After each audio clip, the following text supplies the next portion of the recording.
स्वागत है आप सभी का सीने सागा के पहले एपिसोड में।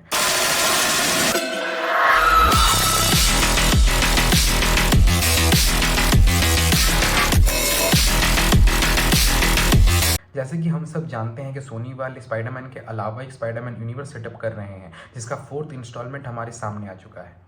कहने का मतलब ये है कि आज से कुछ दिनों पहले सोनी एंटरटेनमेंट वालों ने मैडम वेब का ट्रेलर लॉन्च कर दिया है, और क्या ही लॉन्च किया है। पहली बात तो इस मूवी की इस यूनिवर्स में कोई खास ज़रूरत थी नहीं। अगर आप वेनम, वल्चर, मॉर्बियस और क्रेवन दी हंटर के साथ सिनिस्टर 6 सेटअप कर रहे थे तो मैडम वेब के साथ ऑफ ट्रैक होने की क्या ज़रूरत थी। और अगर करना ही था तो कम से कम राइटर्स बदल लिए होते। आपने मॉर्बियस वाले सेम राइटर्स रख दिए, और मॉर्बियस के साथ अच्छा तो बिल्कुल नहीं हुआ था। मूवी की सबसे अच्छी बात यही है कि इसमें डकोटा जॉनसन है, और जो लोग डकोटा जॉनसन को नहीं जानते, ऐसा कैसे हो सकता है कि आप नहीं जानते, सब जानते हैं उसे।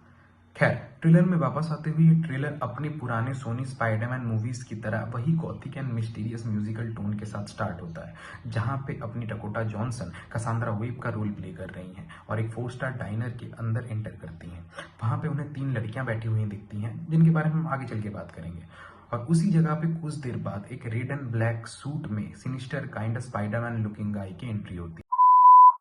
और इसी के साथ हमें मूवी के प्लॉट के बारे में भी थोड़ा बहुत कुछ पता चल जाता है कि वो जो सिनिस्टर स्पाइडरमैन है एके अजीकिल सिंस, वो इन 3 लड़कियों को मारने की कोशिश कर रहा है। और इसका रीज़न भी हमें आगे चल के ट्रेलर में क्लियर कर दिया जाता है कि स्पाइडर गर्ल, वो जो सीन आता है स्पाइडर गर्ल अजीकिल को अपने सायानिक वेब में जकड़ने की कोशिश कर रही है, तो मेरे हिसाब से ये शायद किसी प्रोफेसी या फिर फ्यूचरिस्टिक विजन का हिस्सा है, जहाँ पे अजीकिल को दिखाया जा रहा है कि उसकी कहानी का दी एंड इस तरह से होगा। और इसीलिए वो अपने रोडी भैया का सलाह लेते हुए ये सोच रहे हैं कि इन 3 लड़कियों को उनके स्पाइडर पावर्स मिलने से पहले ही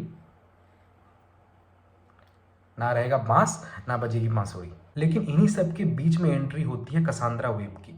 कसांद्रा वेब या फिर मैडम वेब, जो इन सब चीज़ों के बीच में एग्जिस्ट करती है। मतलब ऐसा समझो कि ये जो मल्टीवर्स ऑफ वेब्स है, ये मकड़ी के जालों के तरह जो ब्रांचेस निकले हुए हैं, जिसके हर ब्रांच पे किसी ना किसी स्पाइडर पर्सन की रियलिटी एग्जिस्ट करती है, उन सब का न्यूक्लियस मैडम वेब है। इसको हर किसी की कहानी पता है, और हर एक स्पाइडरमैन कहीं ना कहीं इससे आगे कनेक्ट होगा। ये दूसरों की जिंदगी में बहुत इंटरफेयर कर रही है। ट्रेलर के आगे की कुछ शॉट में हमें पता चलता है कि अजीकिल कसांद्रा की माँ के साथ इन पास्ट किसी फॉरेस्ट में स्पाइडर्स के ऊपर रिसर्च कर रहा होता है, एंड मोस्ट प्रोबेबली यहीं पे किसी इंसिडेंट के दौरान अजीकिल को अपने पावर्स मिलेंगे। और ये जो 3 लड़कियों को अजीकिल हंट डाउन करने की कोशिश कर रहा है, वो हैं मैटी फ्रैंकलिन, आनिया कोराजान और जूलिया कारपेंटर। ये 3 लड़कियां भी डेस्टिन्ड है in future spider women and spider girl बनने के लिए। जब भी किसी मूवी में ट्रेन में फाइट सीक्वेंस की बात आती है, मैं बड़ा एक्साइटेड हो जाता हूँ। मुझे बड़ा मजा आता है ये देखने में कि चलती ट्रेन के अंदर, चलती ट्रेन के ऊपर फाइट्स कैसे होते हैं। चाहे वो रावण के छत्रपति शिवाजी टर्मिनल्स वाला सीन हो, या फिर द ग्रेमैन मूवी का सीन हो, या फिर बुलेट ट्रेन का पूरा एंटायर सीक्वेंस हो, मैं बड़ा एक्साइटेड हूँ इस चीज़ के लिए। और जब अजीकिल विदाउट कॉस्ट्यूम वो ट्रेन के डोर से अंदर आता है, अपनी कसांद्रा वेब सामने बैठी होती है, और वो 3 लड़कियां कहीं ना कहीं उसी कंपार्टमेंट में एग्जिस्ट कर रही होती हैं, तो मुझे लगा यहाँ पे कुछ ना कुछ हैंड टू हैंड कॉम्बैट, थोड़ी फ्री स्टाइल फाइटिंग देखने को मिलेगी। लेकिन अगले ही शॉट में ये तीनों ट्रेन से उतर जाते हैं। मैं डिसअपॉइंट तो बड़ा हुआ। लेकिन खैर, मैडम वेब के पास फ्यूचर देखने की पावर है, क्योंकि तो वो ऑब्वियसली चीज़ों को होने से पहले रोकने की कोशिश करेगी, और मूवी ओवरऑल इसी पे घूम घाम के आकर के कहीं पे आके अंत हो जाएगी कि अजीकिल उन 3 लड़कियों को मारने की कोशिश करेगा, मैडम वेब उन 3 लड़कियों को बचाने की कोशिश करेगी, वो पहले ही फ्यूचर देख लेगी, और हमें पता नहीं चलेगा कि कौन सा फ्यूचर है, कौन सी रियलिटी है। लेकिन अंत में हमें सब कुछ पता चल जाएगा, और अंत में आके ये लोग लीड एक्ट्रेस को जितवा देंगे, क्योंकि वो लीड है, और कोई रीज़न नहीं है इसका। वहीं अगर इस मूवी के एस्थेटिक्स के ऊपर बात करें, तो मूवी देखने में विजुअली बड़ी सस्ती फील हो रही है। ऐसा लग रहा है जैसे सोनी वालों ने इस पर पैसे खर्च करने के बारे में सोचा ही नहीं है। शायद उनको भी मैडम वेब की तरह अपना फ्यूचर दिख गया होगा कि ये मूवी एक्चुअली कितना कमाने वाली है। अगर अजीकिल के स्पाइडरमैन वाले सूट को ध्यान से देखा जाए, ध्यान से देखने की जरूरत भी नहीं है, उसकी डिटेलिंग, पॉलिशिंग देख के जैसा लग रहा है जैसे कॉस्प्ले या फैन मेड टाइप का कोई कॉस्ट्यूम है। मतलब इस पे खर्चा उन्होंने बिल्कुल नहीं किया है। वहीं उन 3 लड़कियों के स्पाइडर वुमन वाले कॉस्ट्यूम को हटाने के लिए जो उन्होंने ब्लरिंग इफेक्ट डाली हुई है स्क्रीन पे, मेरे ख्याल से पिक्सआर्ट का प्रीमियम वाला वर्जन इससे बेटर क्वालिटी दे सकता है। अब इसके मेरे ओपिनियन में 2 रीज़न्स हो सकते हैं। पहला कि जैसे मैंने बताया कि सोनी वाले जानते हैं कि वो क्या काम कर रहे हैं और उनको ये पता चल चुका है कि ये मूवी कितना परफ़ॉर्म करने वाली है। मोस्ट प्रोबेबली ये मूवी भी Venom Let There Be Carnage की तरह फ्यूचर एस्टैब्लिशमेंट के तौर पे किसी एक इम्पोर्टेंट पोस्ट क्रेडिट सीन को दिखाने के लिए रिलीज़ की जाएगी। अब इसके सेकंड रीज़न को समझने के लिए हमें ये समझना पड़ेगा कि ये मूवी खुद को कौन से टाइमलाइन पे रखती है। अब इसी पे अगर आगे बात करें तो उस ट्रेन वाले शॉट में कैसेंड्रा वेब के सामने बैठा वाला शख्स अपने हाथ में पीएसपी लेके बैठा है और मुझे गूगल करने पे पता चला कि पीएसपी जो है वो मार्च 2005 के आसपास कहीं पे रिलीज़ हुआ था। तो हम लोग ये मान के चल सकते हैं कि ये मूवी जो है वो खुद को 2005 या 6 के आसपास कहीं टाइमलाइन पे सेटअप कर रही है।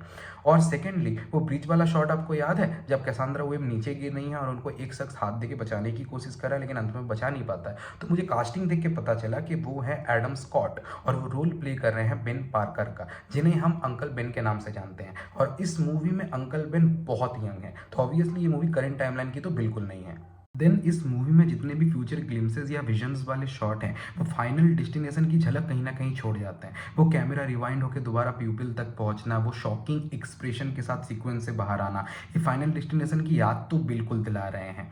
तो शायद ये भी हो सकता है कि सोनी वाले 20 साल पुराने विजुअल्स को रिक्रिएट करने के लिए इस मूवी के एस्थेटिक्स को जानबूझ के ड्रॉप कर रहे हैं। अब बात आती है कि इस मूवी में अपने पीटर पार्कर वाले स्पाइडरमैन को लेके क्या क्या ईस्टर एग्स हैं। तो सबसे बड़ा ईस्टर एग तो है अंकल बेन का होना। अगर सोनी वाले स्पाइडरमैन को लेके जरा सा भी सीरियस हैं और वो उसे इस यूनिवर्स का एक पार्ट बनाना चाहते हैं तो मेरे हिसाब से एंड्रू गारफील्ड उनका बेस्ट शॉट है। क्योंकि कॉमिक बुक्स के अकॉर्डिंग और स्पाइडरमैन की किसी भी ओरिजिन मूवी के अकॉर्डिंग स्पाइडरमैन को उसके पावर्स 15-16 साल की उम्र में हाई स्कूल के दौरान मिले थे। और टाइमलाइन के अकॉर्डिंग अगर हम लोग देखें तो अमेजिंग स्पाइडरमैन 1 2012 में टेक प्लेस करती है, ये मूवी 2005 की है। अंकल बेन इसमें 30 या 35 साल की उम्र के हैं, तो हम ऐसा एज्यूम कर सकते हैं कि अपना एंड्रू गारफील्ड वाला स्पाइडरमैन अभी इसमें 8 या 9 साल का है और उसको अपने पावर्स गेन करने में भी 7-8 साल बाकी हैं। लेकिन अगर एंड्रू गारफील्ड वाले स्पाइडरमैन को भी नहीं लाना है तो टोबी मैguire वाले को ला दो, किसी नए को ला दो, किसी को तो लाओ। हम स्पाइडरमैन देखना चाहते हैं, हम डेस्परेट हैं स्पाइडरमैन को देखने के लिए, हम उसे देखना चाहते हैं सिनिस्टर 6 से लड़ते हुए। इसी के साथ इस वीडियो को हम लोग यहीं पे खत्म करेंगे। जब तक ये वीडियो आप लोगों तक पहुंचेगी तब तक व्हाट इफ का सीजन 2 और हॉटस्टार की तरफ से Percy Jackson and the Olympians का ट्रेलर आ चुका होगा, उस पर बात करेंगे अगले वीडियो पे। तब तक के लिए सायोनारा।